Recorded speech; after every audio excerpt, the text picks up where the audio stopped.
This video is on using sources in your argument synthesis and research argument. So you'll notice that I am under the MLA Help tab, which is over here in our course.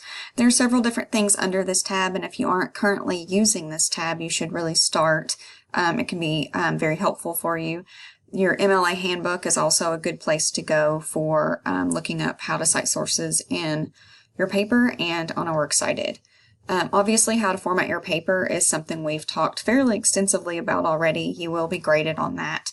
So make sure that you are following the rules and making sure that you're doing everything explicitly. These aren't my expectations, these are MLA expectations. So that's just something that's the way that they do it. So you have to do it punctuation-wise, formatting-wise, exactly as they tell you to. So I want to talk specifically about using sources. So for your argument synthesis, you are required to have a minimum of 2 sources. Those sources should be evaluated. So if you have online sources, anything that you found online, you will need to go to this link here to evaluate your source first before using it to make sure it's legitimate and credible. For your argument synthesis, I don't make you kind of distinguish between scholarly and popular sources because you're only using 2, though some of you may use more, and I'm, happy to encourage that. But for your research argument, you are required to have 8 sources total. So you want a good mix of scholarly and popular sources.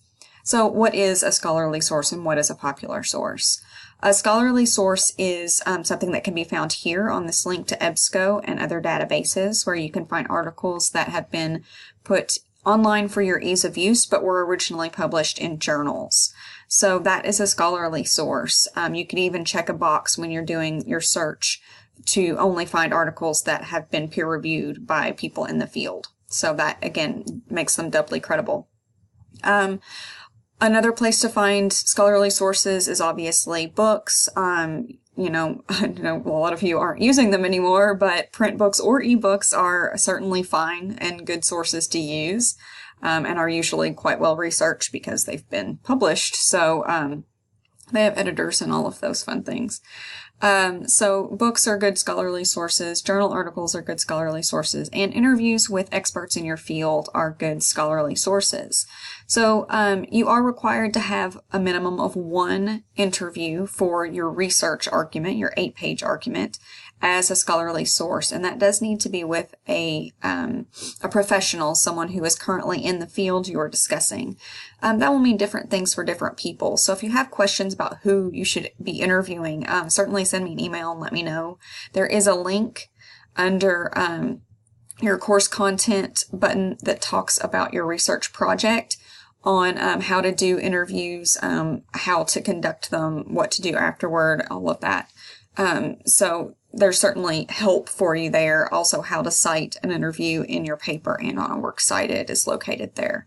So those are scholarly articles and sources. Popular sources are the sources that probably most of you are finding right now, and that's newspaper articles, magazine articles, newscasts that have been, put online or on YouTube. Documentaries in most cases are popular sources, though you might find some that would be scholarly, things like that. So you are certainly welcome to use popular sources. That's where you're probably going to find the most updated information on your topics, but you should also have a good mix of the scholarly as well. Okay, so moving on, after you've evaluated all of your sources and you are adding them to your paper, let's talk first about your 4-page argument synthesis. Remember that the whole point of doing the argument synthesis first and working really hard on it, I've given you a little bit of extra time on this one to really revise and work hard, is because you're going to be moving on and using these same 4 pages in your 8-page research argument. That may not be in the same order necessarily. You may have to rearrange things a little bit, but you'll be adding at least 1, if not 2 or more points to your thesis to create your longer research argument that's 8 pages or longer. So those new points and new pages are what you should be focusing on after you've already submitted your argument synthesis to me. So you want to make sure that you're making these first 4 pages, or if you turn in a little bit more than 4 pages because you want to get more work done now and do less within the next few weeks, that's absolutely fine. If you want to have more sources now and not have to add quite so many in the next few weeks, that is also fine. But what you want to make sure you're doing is making sure that these 4 pages are about as perfect as you can get them, so that once you've added your new points to create your 8-page long paper, you won't have to really focus so much on this part. You'll obviously want to read my feedback that I give you after you have submitted your argument synthesis, so that you can improve anything that might have needed improvement in the argument synthesis, but hopefully that won't be that much. So when you are working with your argument synthesis, so this first 4 pages, you have to have 2 sources on your Works Cited. So let's go to how to cite sources on a Works Cited first. That's what I usually encourage students to do. As soon as you have sources you know you're going to use, create a Works Cited entry for them. It makes it easier for you to cite as you're writing if you already have a Works Cited entry, because you know that if you have to cite pages, so if your article or book or whatever has pages, you have to cite the page every time you quote or paraphrase from the source. So if you have to cite pages and you have to put a last name or something else in the parentheses at the end, and that parenthetical citation, if your Works Cited is already created, you know what goes in those parentheses. Usually it is an author's last name, but if there is no author, sometimes it's a title. So you want to kind of be sure of that so that you can cite as you go while you're writing, rather than trying to go back and cite after you've written. That can kind of waste a lot of your time and make you do things, that take twice as long. Okay, so there are a couple different things here that you can look at as far as Works Cited. There's a quick sheet here that I always direct students to. You want to open it up, and I don't know why it's doing this.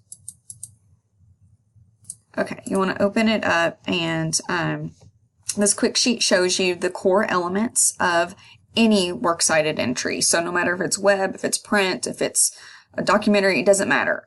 This is the order in which you should put things in the Works Cited entry. So some of these things you won't have, and if you don't have it, you just skip it and move on to the next thing. You'll notice the punctuation here is also important, and there are these little red arrows pointing to the punctuation. We only use periods and commas now. That's it. You won't have any colons or parentheses or anything like that.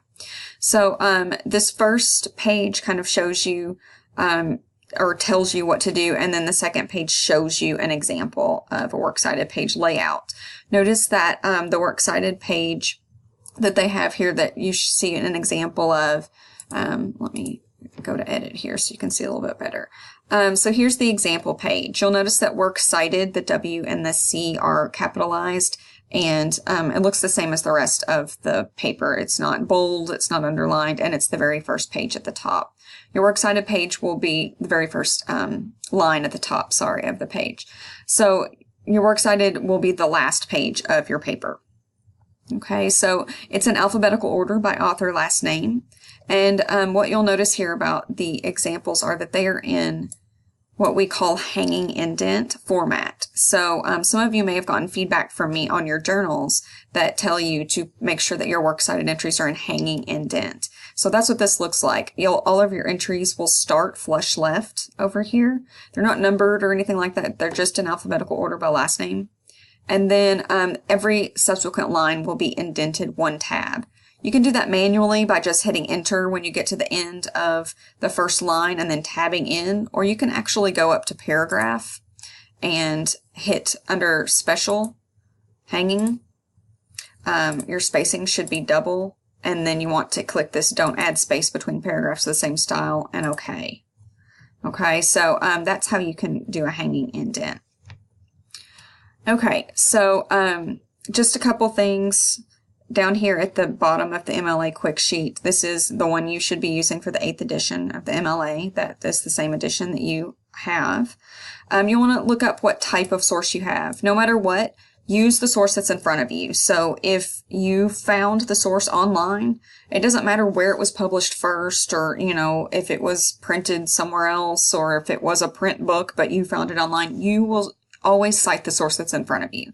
So if you found it online, you're going to cite an online source. Okay, so a lot of you will, a personal interview is here. So, a lot of you will already be citing interviews for your 4-page argument. It's probably the easiest citation you'll have to do. If you found a clip, an online video clip is here. It tells you some information there. A website is something that probably a lot of you will want to look at because you'll be, using a lot of different websites. So these are just examples. You don't want to just go by this because the examples don't always have all the information. So what you want to do is make sure that you're always looking in this book right here, and looking after page.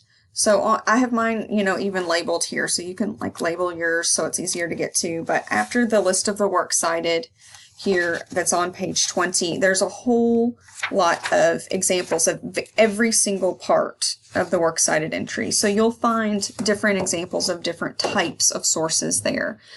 So that's really where you want to go for this type of information. So I'm going to go back to how to cite sources. So that's the first thing that's listed there. There's some other documents here. There's an Understanding MLA, style, some videos. But what I want to kind of direct you toward under the MLA Help tab are 2 videos that I've uploaded in the past.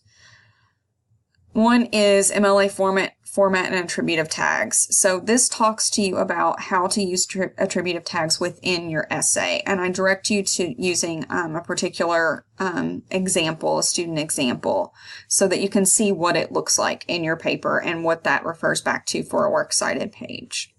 So that's something that you'll always want to kind of take a look at any of the videos that I've uploaded. And then how to cite sources in your paper also has some good information. So once you click on this, there's again some videos. Make sure that you're looking at titles. The titles of the sources you're using should be shown in a particular way. Longer works are in italics and short works like articles are in quotes, but you can always look that up, but just know that it's always the same. There's a using attributive tags document here that I have uploaded, some basic MLA tips and in-text citation help here. But what I want to direct you toward right now is looking at an example. So this is the argument synthesis example that's under course content, essay number 2, argument synthesis. Okay, so this is one of the examples that's there. So this is in the correct MLA format. And along with that, I have highlighted the thesis statement, all of the transitional topic sentences, and then also down here I've highlighted how to introduce your source in an attributive tag. The first time you use a source, you have to introduce it to your reader so they'll understand why it's credible. So you have to tell the author or authors' names first and last, and then something else that's credible about the author. It could just be the title of the piece. Or it could be something else. If they've written 25 books on the topic, then maybe that's it. So you'll kind of notice what I'm going through here is I'm just highlighting some of the different ways that things were introduced. The second time that you use, and third and fourth time that you use the source, you don't ever have to use the author's first name again, and you shouldn't, nor do you ever have to use the title or extra information. Just use that last name. So that's what you'll notice the author is done here. And here, and then occasionally in your sentence, you might, use another attributive tag. Fujita says, blah, blah, blah. Okay? So that's just something that you want to kind of make sure that you're doing for all of your sources. The first time you use them, you introduce them. Using an attributive tag is the #1 way to avoid plagiarism. So after you've introduced that source, refer back to the source by last name or last names when you quote or paraphrase from it later on in your paper. Okay, so I think that's all I have for you. If you have any questions about MLA use in your argument or research argument, please let me know. Please look at your feedback on Journal 3. And once you get your argument synthesis back after you've submitted it, look at your feedback on there for more details. Thanks.